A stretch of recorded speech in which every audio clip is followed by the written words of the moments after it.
어허, 이건 또 뭡니까? 예, 자전거 여러 대가 도로를 달리고 있습니다. 두 줄로 나란히 라이딩을 즐기고 있는 것 같은데요. 이때 뒤에서 자전거 행렬을 뒤따라오던 검은색 차량이 보입니다. 경적을 요란하게 울리면서 자전거들을 추월해서 지나갑니다. 근데요? 네, 라이더들은 일단 대수롭지 않게 생각하면서 계속 라이딩을 하고 있는데요. 잠시 후에 이 자전거 행렬의 대형이 흐트러집니다. 나란히 달리던 라이더들이 뭔가를 피해서 지나가려는 듯 보이는데요. 무슨 일인가 해서 봤더니 아까 그 경적을 울리면서 지나갔던 그 자동차가 이들 앞을 가로막고 서행을 하고 있는 겁니다. 이에 라이더들은 자동차를 추월해서 저렇게 앞으로 나아가려고 하는데요. 갑자기 자동차 운전자가 라이더들을 향해서 손가락질을 저렇게 하더니 뭐라고 얘기를 하기 시작합니다. 그건 아니. 네, 뭐라고 얘기를 하더니 자동차 운전자가 갑자기 항의를 하던 라이더의 팔을 잡고 때립니다. 와, 그리고 머리를 여러 번 저렇게 주먹으로 때리는데요.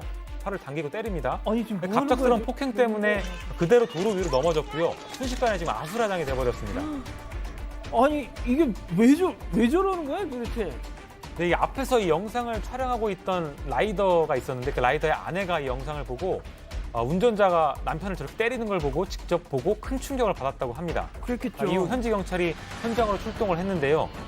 자동차 운전자는 저 라이더들이 도로 위에서 주줄로 나란히 가고 있다는 사실에 분노해서 공격한 거라고 말을 했다고 합니다. 그러니까 아마 자전거가 자기 앞길을 막아서 화가 나서 그랬다고 하는 것 같은데요. 놀랍게도 경찰은 운전자에게 주의만 줬다는 현지 보도가 있었습니다. 하지만 폭행이 지금 명확하기 때문에 피해자들이 문제를 삼으면 아마 경찰도 수사를 하지 않을까 싶습니다.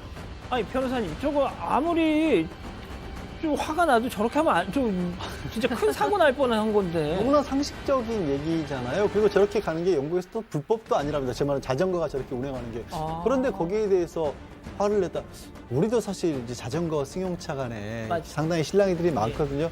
영국도 크게 다르지 않은 모양이네요. 그렇군요.